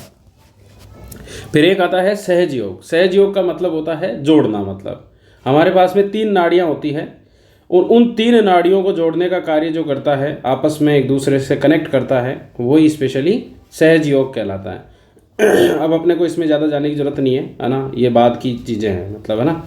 अब देखो, यहाँ पर अगला पॉइंट आता है हमारे 9 जून 2024 को भारत गणराज्य के प्रधानमंत्री के रूप में प्रधानमंत्री नरेंद्र मोदी ने तीसरी बार जो है वो शपथ ग्रहण की थी 9 जून 2024 को, है ना। तो इन्हीं के बारे में, इनका ये मंत्रिपरिषद जो है वो ये पूरा मंत्रिपरिषद है जिसको अपने को ध्यान रखना है। इस मंत्रिपरिषद में जो है वो स्पेशली अगर अपन बात करें तो पीएम मोदी तो है ही, और पीएम मोदी के अलावा 71 मंत्रियों को जो है वो शामिल किया गया है। 71 मंत्रियों में से भी अपन देखें तो लगभग 30 तो हैं हमारे कैबिनेट मंत्री, ठीक है, ये ध्यान रखना, अपने को लिख लेना। इसके अलावा 36 जो है वो हमारे राज्य मंत्री, जैसे राजस्थान का अपन ने पढ़ा ना वैसे ही, और इसके अलावा 5 जो है वो स्वतंत्र प्रभार में मंत्री है, स्वतंत्र प्रभार के मंत्री हैं, है ना। तो इस तरीके से हमारे टोटल 71 तो मंत्री हो गए, एक हमारे पीएम मोदी हो गए। इसके साथ ही अगर पूरी मंत्रिपरिषद की स्थिति में देखें तो 7 महिलाएं इसमें शामिल हैं, 7 महिलाएं इसमें शामिल हैं, और 7 पूर्व मुख्यमंत्री भी जो है वो इसमें शामिल है, मतलब 7 पूर्व मुख्यमंत्री इसमें शामिल है।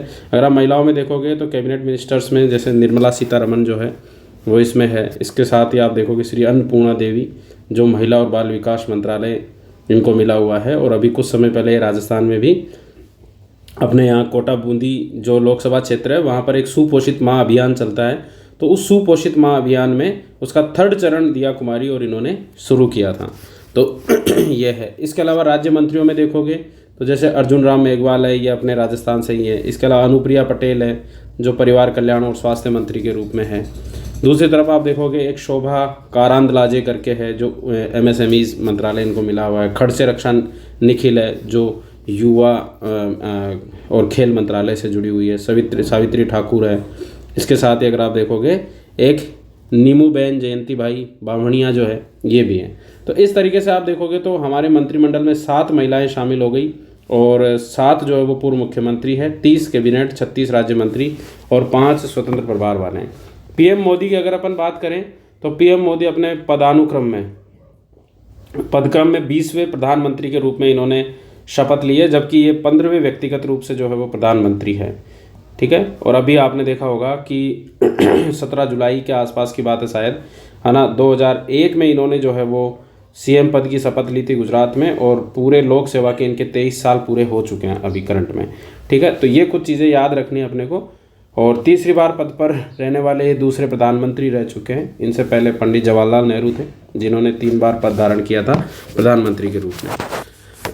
ये कुछ बातें हैं जो हमारी मंत्रिपरिषद से रिलेटेड है। और फिर मंत्रिपरिषद का जो शपथ ग्रहण समारोह था, प्रधानमंत्री मोदी और मंत्रिपरिषद जो शपथ ग्रहण कर रही थी, उस दौरान हमने हमारे पड़ोसियों को आमंत्रित किया था, जिसमें नेपाल के प्रधानमंत्री पुष्प कमल दहल प्रचंड भी थे, श्रीमती शेख हसीना बांग्लादेशी प्रधानमंत्री पहले की, मोहम्मद मुइजू जो मालदीव के थे, रानिल विक्रमसिंघे श्रीलंका, अहमद आसिफ, सेशेल्स के, मॉरिशस के हैं, और इसके अलावा सेरिंग टोब्गे जो भूटान के प्रधानमंत्री है।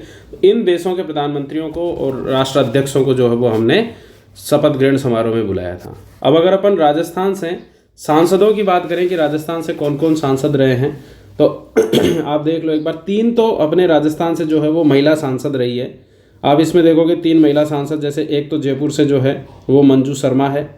इसके अलावा एक आप देखोगे एक जाटव है अपने, संजना जाटव, वो है अपने, 1 मिनट में आपको बता दूं, ये मिलेंगी। एक महिमा कुमारी मेवाड़ हो गई जो राजसमंद से है, और एक संजना जाटव ना, 1 मिनट कहाँ गई, मिल जाएगी, अभी दिख जाएगा ना, ये रही संजना जाटव जो है वो भरतपुर से है ना। तो इस तरीके से जो है वो अपने 3 तो महिला जो MP है वो अपने राजस्थान का प्रतिनिधित्व कर रही है करंट में अगर अपन देखें तो। इसके अलावा जैसे अजमेर से भागीरथ चौधरी है, ये मंत्रिमंडल में भी शामिल है, अभी अपन इनकी बात करेंगे। अलवर से भूपेंद्र यादव है, ये भी मंत्रिमंडल में शामिल है। BAP के राजकुमार रोत है, ये 1 सीट BAP की है। तो अगर अपन 25 सांसदों की स्थिति की बात करें तो 14 तो सांसद BJP के हैं, जिसमें 49.24% वोटिंग के साथ में ये सांसद बने हैं।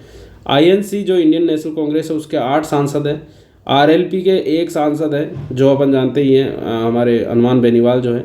CPIM जो है, CPIM है ना, communist party of India Marxist करके जो है, उसका 1 सांसद है जो अमराराम है ना, सीकर से।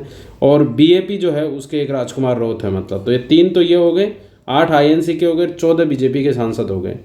टोटल 25 सांसद अपने राजस्थान से हैं। इन 25 सांसदों में अगर अपन कहें तो 3 महिला सांसद हो गई जिनकी अपन बात कर ही लिए। एक तो भरतपुर से हो गई संजना जाटव, कांग्रेस से है ये। इसके अलावा एक हो गई अपने मंजू शर्मा जो जयपुर से है, और एक हो गई अपने महिमा कुमारी ये अपने राजसमंद से है, महिमा कुमारी मेवाड़ जो है वो। तो ऐसे करके 3 अपने महिला सांसद हो गई। अगर अपन इनमें भी देखते हैं तो महिमा कुमारी जो है इनकी सबसे बड़ी जीत रही है पूरे लोकसभा चुनाव में राजस्थान से, ठीक है। दूसरी अगर सबसे युवा की बात करें तो संजना जाटव जो अपने राजस्थान से सबसे युवा सांसद है। फिर अपने क्या हुआ कि कुछ चुनाव हुए और स्पेशली जो है वो 5 विधायक जो थे वो अपने सांसद चुने गए थे। तो अभी रिसेंटली जब उपचुनाव हुए थे तो विधायकों के चुनाव हुए और फिर ये सांसद चुन गए, तो इनकी जगहों पर उपचुनाव हुए थे। तो मुरारी लाल मीणा, हरीश मीणा, राजकुमार राउत, ब्रजेंद्र ओला और हनुमान बेनीवाल, है ना। तो इनको अपने को याद रखना है। और अगर अपन ब्रजेंद्र ओला की बात करें जो सांसद चुने गए थे, तो ये सबसे उम्र दराज सांसद रहे हैं अपने राजस्थान से। ब्रजेंद्र ओला झुंझुनू विधानसभा सीट से कांग्रेस के सांसद हैं, ठीक है। इस तरीके से अपने को कुछ पॉइंट्स तो ऐसे याद रख लेने हैं, है ना। फिर राज्यसभा सांसदों की भी अगर अपन बात करें तो एक अपने राज्यसभा सांसद हैं जो मतलब वैसे तो पूरे 10 सीटें भरी हुई है, जिसमें सोनिया गांधी जो है वो भी अपने राजस्थान से राज्यसभा सांसद है। पर रवनीत सिंह बिट्टू जो है वो अपने राजस्थान से राज्यसभा सांसद है और वो मंत्री भी हैं। तो एक बार अपन मंत्रियों की बात कर लेते हैं पहले, ताकि आपको पूरी चीज़ समझ में आ जाए। अभी करंट में अपने राजस्थान से 4 महिला संसद में रिप्रेजेंट कर रही है। एक सोनिया गांधी भी है जो राजस्थान को ही रिप्रेजेंट कर रही है, ठीक है। अब यहाँ देखो, केंद्रीय मंत्रिपरिषद में राजस्थान से कुछ मंत्रियों को शामिल किया गया है, जैसे वो MP और साथ साथ राजस्थान, यानी कि राजस्थान से उन्होंने चुनाव लड़ा। तो 4 लोग हैं, जैसे एक तो गजेंद्र सिंह शेखावत जो कल्चरल और टूरिज्म मिनिस्टर हैं करंट में, और इसके साथ ही अगर अपन भूपेंद्र सिंह यादव की बात करें तो वो एनवायरनमेंट, फॉरेस्ट और क्लाइमेट चेंज के मिनिस्टर हैं। तो ये तो हो गए 2 तो कैबिनेट मंत्री हो गए अपने राजस्थान के। स्टेट मिनिस्टर्स की बात करें तो अर्जुन राम मेघवाल है जो पार्लियामेंट्री अफेयर्स और साथ ही लॉ एंड जस्टिस का इंडिपेंडेंट चार्ज भी इनको दिया गया है। भागीरथ चौधरी जो वो एग्रीकल्चर और फार्मर वेलफेयर से रिलेटेड है। तो ये 2 सांसद जो है वो अपने स्टेट मिनिस्टर के रूप में हो गए। तो टोटल तो 4 तो ये हो गए सीधे सीधे जो राजस्थान से सांसद है।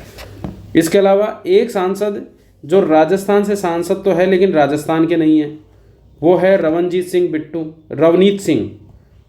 सिंह बिट्टू जो है ये राजस्थान से सांसद तो है राज्यसभा के, और स्पेशली इनको रेल और खाद्य प्रसंस्करण का राज्य मंत्री बनाया हुआ है रवनीत सिंह बिट्टू को।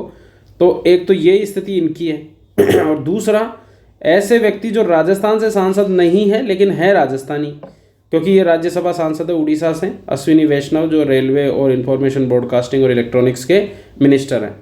तो ये दो फैक्ट अपने को ध्यान रखना कि एक वो व्यक्ति जो राजस्थानी है पर राजस्थान से सांसद नहीं है, एक व्यक्ति जो राजस्थानी नहीं है लेकिन राजस्थान से सांसद है।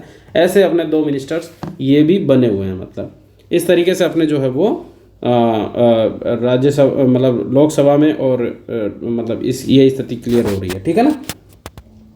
फिर उसके बाद में अपन परंपरागत कुंड, बरसाती जल संग्रहण, संरक्षण और उपयोग के नायाब नमूनों के रूप में जो चैप्टर था उसमें अपन परंपरागत कुंडों के बारे में बात करेंगे। इस चैप्टर में चूरू के जिले शोधानपुरा के बारे में लिखा गया है कि यहाँ पर स्पेशली 190 घरों की आबादी है, पर अगर अपन बरसाती पानी की संरक्षण की बात करें तो लगभग 300 कुंड बने हुए हैं। यानी कि 190 घरों पर अगर एक कुंड भी हो तो 190 कुंड होते, लेकिन यहाँ देखोगे आप 300 कुंड बने हुए हैं। लगभग डबल के आसपास ही कुंड है, हर घर ने एक दो कुंड बना रखे हैं। यहाँ स्पेशली बरसात का जो पानी जिसे पालर बोला जाता है, उस पालर पानी को संरक्षित किया जाता है और बाद में उसका अलग अलग कार्यों में उपयोग किया जाता है। पुराने समय में यहाँ पर कच्चे पत्थरों को जलाकर तैयार किए गए चूने के कुंडों का निर्माण किया जाता था। इन कुंडों की छत भी उन्हीं पत्थरों और चूने से तैयार की जाती थी, जिसे ढोला कहा जाता है। जो ऐसे कुंड होते हैं ना, तो ये जो छत है ना, ये वाली ऐसे ढोलाकार, मतलब तो इसको ढोला कहा जाता है। इसका कैचमेंट एरिया जो होता है कुंड का, उसे पायतन कहते हैं या आंगन कहते हैं या आगोर भी कहा जाता है। ठीक है, तो इस तरीके से इसको ये बनाया जाता है ताकि, और थोड़ा ऐसा बनाया जाता है, थोड़ा संरक्षण मतलब पानी साफ करके कुंड में जाए, उस डिजाइन में इसको तैयार किया जाता है। मतलब टाँका गोलाकार बनाया जाता था। हवेलियों के आदि में जो चौकोर टाँके भी बनाए जाते थे, जो चूने पत्थर और सीमेंट और ईंटों से स्पेशली यूज़ किए जाते थे। गरीब तबके के लोग जो थे वो छतें वतें का प्रयोग नहीं करते थे, टाँकों में खुला टाँका बना लेते थे और उन्हें सूखी झाड़ियों से, टहनियों से, इनसे ढक दिया करते थे।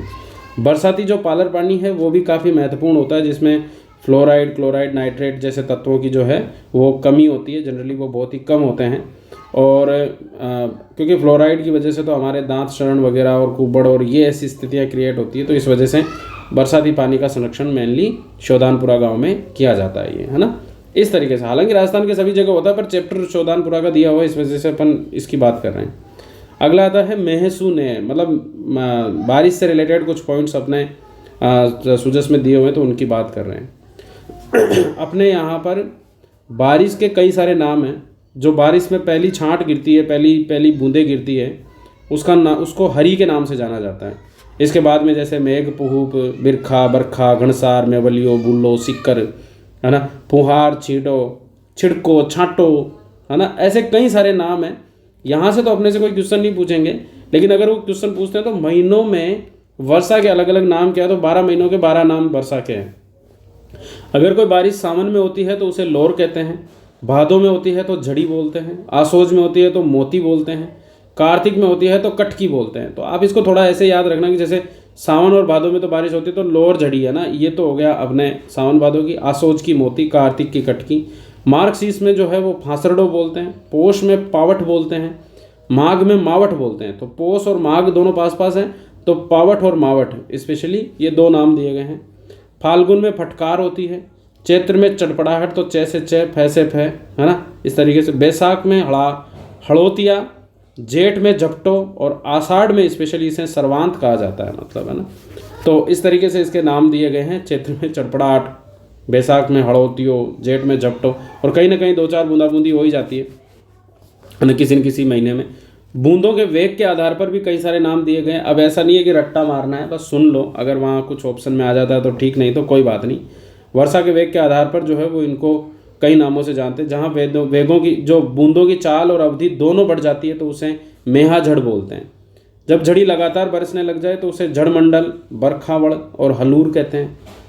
चाल बहुत तेज और अवधि कम हो, मतलब बहुत तेजी से एकदम से गिरे पानी, तो उसे बोलते हैं झपटें। झपटा आ गया, मतलब, है ना। तो झपटा आ गया तो इसका मतलब यानी कि फटाफट बारिश आ गई, खत्म हो गई, मतलब। और बूंदों की चाल और अवधि दोनों ही ज़्यादा हो तो मेहा झड़ है, मतलब लंबे तेज अवधि में बहुत देर तक चलती जा रही है। और झड़ी लगातार बरसने लगे तो जलमंडल, बरखावड़, हलूर इस नाम से जानते हैं। इसी प्रकार त्राट, त्रम, झड़, त्राटको, दरहणों, ये भी बूंदों के ही नाम हैं। मूसलाधार वर्षा की अगर अपन बात करते हैं तो धोड़ और आनंद कहते हैं इसको। तेज बारिश की आवाज़ को सोकड़ कहते हैं। बादल और धरती को एक कर देने वाली प्रचंड बारिश, जो मूसलाधार बारिश होती है, उसको धारोड़ा कहते हैं। इनके साथ होने वाली जो गर्जना होती है उसको धमक या धोक कहते हैं। और अगर जो पवन चलती है मतलब उसको बोलते हैं सूटो, है ना, बावड़ या खरस कहते हैं। जिस प्रकार और रात भर अगर जमकर बारिश हो जाए तो महाऋण, मतलब ऋण मतलब रात, तो उस दौरान रात भर काफ़ी बारिश हो रही है। सुबह की वर्षा को अच्छा नहीं माना जाता है, जबकि पिछले प्रहर की जो बारिश होती है वो अच्छी मानी जाती है। वर्षा बरसने की प्रक्रिया बूंठणु कहते हैं और इसकी समाप्ति हो जाए तो इसको उबरेलो कहते हैं। मतलब ये अपने राजस्थान के अलग अलग जगहों पे अलग अलग नाम से जाने जाते हैं, ऐसा नहीं है कि सब जगह ही बोलते हैं, ठीक है। और वर्षा का जल जो होता है उसे पालर पानी के नाम से जाना जाता है। हमारे साहित्य और संस्कृति में भी कई सारे नाम हैं इसके, आकार, बनावट, चाल, रफ्तार, इसके आधार पर कई सारे नाम दिए गए हैं। जैसे अगर अपन कहें कि वर्षा के जो बड़े बादलों का नाम होता है वो शिखर, यानी कि बहुत ऊंचे ऊंचे बादल हैं। छोटे छोटे लहरदार बादल है तो छीतरी। बादलों के झुंड के से मतलब जैसे बादल खूब सारे हैं और उनसे एक अलग बादल रह गया तो चूखो या चूक लो, मतलब छोटा सा बच्चा रह गया कोई अलग, है ना, छोटा सा बादल, तो वो चूक लो हो गया।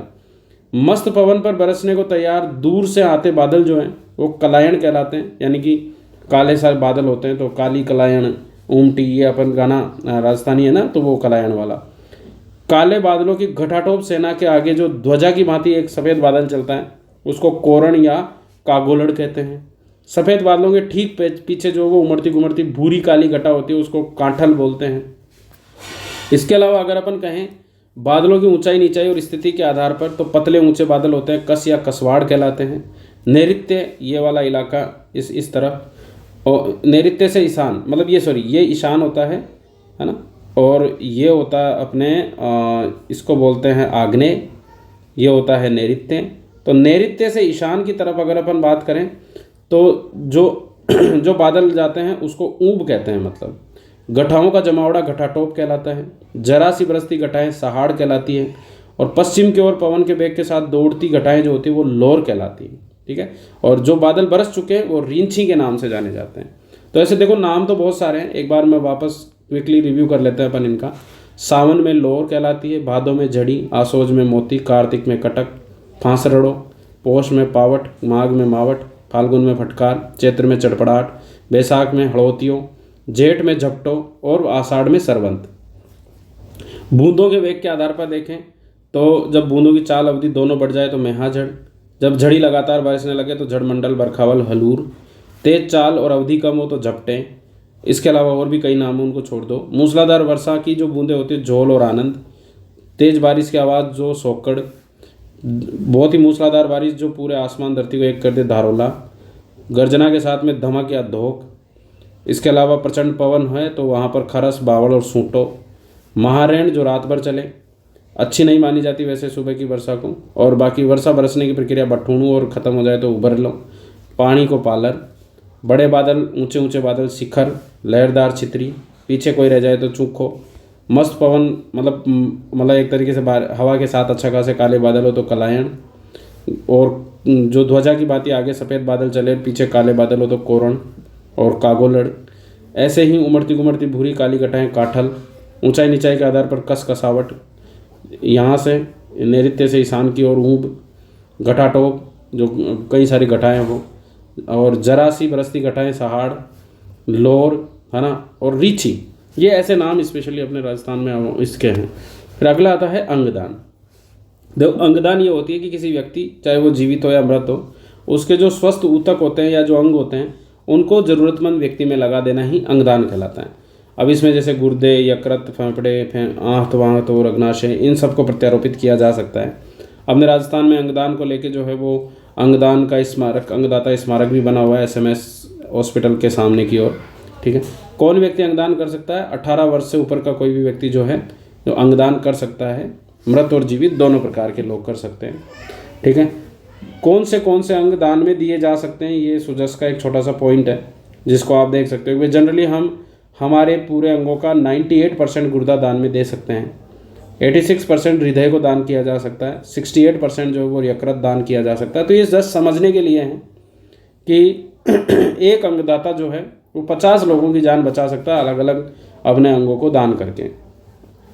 इसको लेकर अगर अपन जागरूकता की बात करें तो भारत में 80% लोग अंगदान के प्रति जागरूक हैं और मानते हैं 67% लोग कि भाई अंगदान किया जाना चाहिए, अच्छा है मतलब अंगदान, है ना। लेकिन अंगदान के लिए जो रजिस्टर करते हैं वो स्पेशली 3% लोगों ने ही रजिस्टर करवाया है। तो इसकी प्रक्रिया जो होती है, एक नोटो करके एक ऑर्गेनाइजेशन है, उसकी साइट पर विजिट करते हैं तो वहाँ पर अपने को ऑप्शन आता है, वहाँ अपन आईडी बना सकते हैं, उसका डिजिटल फॉर्म भर सकते हैं। तो ये एक जानकारी के लिए है, बाकी ऐसा कुछ इसमें वो नहीं है। फिर एक पॉइंट अपने बांसवाड़ा के खास आम। बांसवाड़ा के खास आम ये है कि एक्चुअली आम का नाम ही खास है। मतलब बांसवाड़ा में अगर अपन देखते हैं तो लगभग 46 प्रजाति के आम की पैदावार होती है। और यहाँ पर एक अनुसंधान केंद्र है, क्षेत्रीय कृषि अनुसंधान केंद्र और कृषि विज्ञान केंद्र बोरवट बांसवाड़ा। यहाँ पर मात्र वृक्ष बगीचे लगाए गए हैं जहाँ विभिन्न किस्मों के आम उत्पादन किए जा रहे हैं। 2019 में राजस्थान का पहला मैंगो फेस्टिवल भी बांसवाड़ा में ही आयोजित किया गया था। और एक योजना है किसान ऊर्जा सुरक्षा और उत्थान महाअभियान, जिसे अपन पीएम कुसुम योजना के नाम से जानते हैं। पीएम कुसुम योजना के जो है वो देखो 3 सेगमेंट है। 3 सेगमेंट्स की अगर अपन बात करें तो कंपोनेंट ए, कंपोनेंट बी और कंपोनेंट सी है। कंपोनेंट ए जो है वो स्पेशली लोगों की ज़मीन पर जो बंजर भूमि वगैरह और ये होती है वहाँ पर स्पेशली वो लगाया जाता है, सोलर पैनल वगैरह और ये लगाए जाते हैं सरकार की तरफ से, और उसमें एक निश्चित दर पर उसको दिए जाते हैं। जैसे आप कोटपूतली में देखोगे तो सौर ऊर्जा महाअभियान के तहत स्पेशली यहाँ कंपोनेंट ए के तहत योजना देश की पहली सोलर संयंत्र लगाया गया था कोटपूतली के भालोजी गाँव में। अप्रैल 2021 में स्पेशली यहाँ ऊर्जा का उत्पादन होना शुरू हो गया। परियोजना की स्थापना के लिए विद्युत क्रय अनुबंध भी हुआ। 2 सितंबर को जयपुर विद्युत वितरण निगम की ओर से देवकरण यादव नाम का यहाँ का किसान जो है उसके साथ में 25 साल की अवधि का अनुबंध हुआ है। ठीक है, तो ये कुछ योजना है जिसमें भालोजी गांव के बारे में जिक्र किया गया है। बाकी इसमें जो जितना सेगमेंट है वो अपन रिव्यू में पढ़ते ही हैं, इकोनॉमिक रिव्यू में, कि किस तरीके से इसमें फाइनेंस और सब्सिडी की व्यवस्था है। तो 30 और 10 के हिसाब से इसमें व्यवस्था की गई है। 30% सेंट्रल गवर्नमेंट सब्सिडी देती है, स्टेट गवर्नमेंट 30% देती है।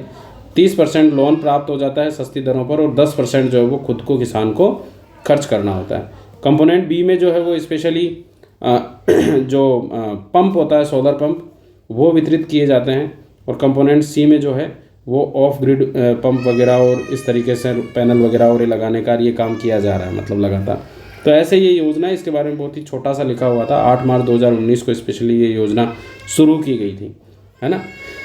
तो इसको बस इतना सा याद रखना है। बाकी ये कोटपूतली भालोजी वाला अपने को ध्यान रखना है।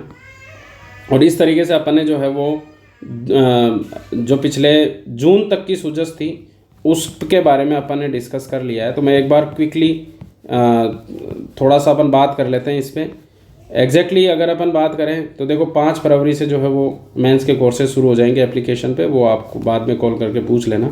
दांगड़ी बांसवाड़ा का है, रिव्यू कर लेते हैं। दांगड़ी बांसवाड़ा का है जिसमें राष्ट्रपति मुर्मू जब यहाँ पर आई तो उनके सामने महिलाएं पुरुष है ना झांझरी और ढोल के साथ में स्पेशली नृत्य करते हैं। 84 खंबा मंदिर कामा डीग जिले में है, विष्णु का मंदिर है, बिना मूर्ति का है। 84 खंभों की स्थिति का एग्जैक्टली नहीं है, लेकिन 84 खंभे जो है इसको कहा जाता है। विकसित भारत संकल्प यात्रा 16 दिसंबर से 26 जनवरी के बीच चलाई गई थी, जिसमें लोगों तक सरकारी योजनाओं का लाभ पहुंचाने के लिए थी। 4 अमृत स्तंभ विकसित भारत के नारी, युवा, किसान और गरीब। इसमें से नारियों को जो है 10 करोड़ नारियों को भारतीय स्तर पर जोड़ने के लिए शक्ति वंदन अभियान चलाया। राजस्थान इसमें प्रथम पे रहा। 18 योजनाओं में से 14 योजनाओं में भी राजस्थान प्रथम रहा। पीएम मोदी कोटा डूंगरपुर से कनेक्ट हुए, महिलाओं से इनसे वार्ता की। 4 करोड़ से अधिक प्रदेशवासियों ने संकल्प का हिस्सा बने और अपने राजस्थान में भी विकसित भारत विकसित राजस्थान कार्यक्रम चलाया, जो 16 फरवरी 2024 को चलाया गया था। यहाँ पर स्पेशली हमने प्लान किया था कि 350 बिलियन 5 वर्षों में हम इकोनॉमी जो है वो बनाना चाहते हैं। राजस्थान का मंत्रिमंडल बना। सीएम भजनलाल जी समेत 24 मंत्री वर्तमान में हमारे मंत्रिमंडल में है। अगर इसमें अपन देखें तो पहले 12 कैबिनेट, 5 राज्य और 5 स्वतंत्र प्रभार के मंत्री बनाए गए थे, लेकिन एक टीटी के जो है वो रिक्त होने पर 4 राज्य मंत्री स्वतंत्र प्रभार ही हमारे पास में रहे हैं। बाकी 12 कैबिनेट अभी करंट में है, 4 स्वतंत्र प्रभार है और 5 राज्य मंत्री अपने बने हुए हैं। कौन कौन मंत्री हैं इनका नाम जरूर अपने को याद रखना है, क्योंकि एग्जाम में बहुत ही बेसिक सा क्वेश्चन बनेगा। अपने को पता होना चाहिए भाई ये मंत्री ये इस टाइप का मंत्री है। 58वां अखिल भारतीय डीजीपी सम्मेलन हुआ 5 जनवरी को। स्पेशली ये सम्मेलन 7 जनवरी तक चला 2024 में। अमित शाह ने इसका उद्घाटन किया। 2013 के बाद में दिल्ली के बाहर होने लगा था, जैसे 14 में गुवाहाटी में हुआ, 15 में रण में हुआ, 16 में जो वो हैदराबाद में हुआ, 17 में टेक्कनपुर में, 18 केवाड़िया, 19 पुणे, है ना। फिर लखनऊ में हुआ 21 में, 23 में दिल्ली में, और अभी 24 में अपने यहाँ पर हुआ। राजस्थान सरकार पुलिस मॉडर्नाइजेशन के लिए एक फंड गठित कर चुकी है 200 करोड़ रुपए का। इसके अलावा साइबर हैकाथॉन हुआ 17 से 18 2024 तक जनवरी में। 1930 इसका साइबर क्राइम को लेके है। भारत फ्रांस मैत्री में इमैनुअल मैक्रो जो है वो 75वें गणतंत्र दिवस के लिए आए थे। और अभी करंट में इंडोनेशिया के राष्ट्रपति जो हैं वो प्रोबोवो सुबियांटो जो है वो अपने भारत में मुख्य अतिथि के रूप में आएंगे। 16 जनवरी को जो है वो विधानसभा के सदस्यों को एक दिवसीय प्रबोधन कार्यक्रम आयोजित किया गया। और एक साथ यहाँ पर एक पॉइंट याद रखना है कि पर्ची सिस्टम जो पहले चला करता था इसको वापस से हमारे जो विधानसभा अध्यक्ष साहब हैं उन्होंने फिर से शुरू कर दिया। पर्ची सिस्टम में ये होता है कि शून्यकाल में इंस्टेंट कुछ क्वेश्चंस जो है वो विधानसभा अध्यक्ष के समक्ष रखे जाते हैं। विधानसभा अध्यक्ष उन क्वेश्चंस में से सेलेक्ट करके और लोगों से शून्यकाल में पूछते हैं, मतलब है ना। तो ये पर्ची सिस्टम है एग्जैक्टली। अगर किसी विधानसभा सदस्य को पूछना हो तो वो उसके बारे में पर्ची दे सकता है। मतलब इंडिया स्टोन मार्ट का 12वां संस्करण जयपुर में हुआ, फरवरी में आयोजित हुआ था। पहली मंत्रिपरिषद की बैठक 18 जनवरी को हुई। संकल्प पत्र हमने जारी किया। रसोई गैस सिलेंडर योजना 450 रुपये में दे ही रहे हैं, है ना। और अभी इसके लिए NFSA के भी लाभार्थियों को रसोई गैस सिलेंडर योजना प्रोवाइड करवाना शुरू कर दिया। अन्नपूर्णा रसोई योजना जो है वो 22 रुपये अनुदान पे 8 रुपये में ये थाली दी जाती है। एक थाली पर व्यक्ति मिल रही है एक बार में। और 450 ग्राम से लेके 600 ग्राम तक अब इसको बढ़ा दिया गया है, मतलब है ना। और इसमें क्या क्या दे रहे हैं वो आपको मिलेट वगैरह और इसमें भी शामिल कर दिए। पेपर लीक रोकथाम के लिए जो स्पेशल इन्वेस्टिगेशन टीम बनाई गई है SIT वो 16/12/2023 को बनाई गई थी। कर्तव्य पथ पर हमारी लोक संस्कृति की झलक देखने को मिली, जिसमें भीलवाड़ा, कृष्ण भक्ति, मीराबाई, कालबेलिया, ऊँट ये देखे गए। ऊँट महोत्सव जो है वो 11 से 12 जनवरी तो 2025 में हुआ और 12 से 14 जनवरी 2024 में आयोजित हुआ था। इसके अलावा अक्टूबर में मारवाड़ महोत्सव, फरवरी में मरु महोत्सव ये भी आयोजित किए गए। बेटी बचाओ बेटी पढ़ाओ 22 जनवरी 2015 को आयोजित हुआ। रेलवे ओवरब्रिज राम सेतु जो राम मंदिर के प्राण प्रतिष्ठा से जस्ट एक दिन पहले इसका लोकार्पण किया गया नितिन गडकरी साहब के द्वारा NH 112 पे जोधपुर बाड़मेर रेलवे स्टेशन उस पे सेक्शन पे। फिर राम मंदिर की प्राण प्रतिष्ठा हुई 22 जनवरी को। पौष कुर्म शुक्ल कुर्म एकादशी थी। इसमें स्पेशली सुप्रीम कोर्ट के निर्देश के हिसाब से इस मंदिर को बनाया गया था। PM मोदी ने जब इस मंदिर की जो भूमि पूजन हुआ था उसमें 5 अगस्त 2020 को पूजा अर्चना करके इसकी शुरुआत करवाई थी। तो एग्जैक्टली ट्रस्ट इसको निर्मित कर रहा है, नहीं कि सरकार कर रही है। वास्तु जो है वो चंद्रकांत सोमपुरा ने, निर्माण लार्सन टर्बो ने किया। सलाहकार जो है वो टाटा कंसल्टेंसी है। मूर्तिकार जो है वो अरुण योगीराज है। चट्टान जो है वो कृष्ण शिले के नाम से जानी जाती है, जिससे रामलला की मूर्ति बनाई गई है। मंदिर 3 मंजिला है, 161 फीट ऊंचा है। उसका जो इसका जो फर्श है यानी कि जो जगती है वो 16.5 फीट ऊंची है। और साथ ही कई 6 डाक टिकट भी इसमें जारी किए गए थे।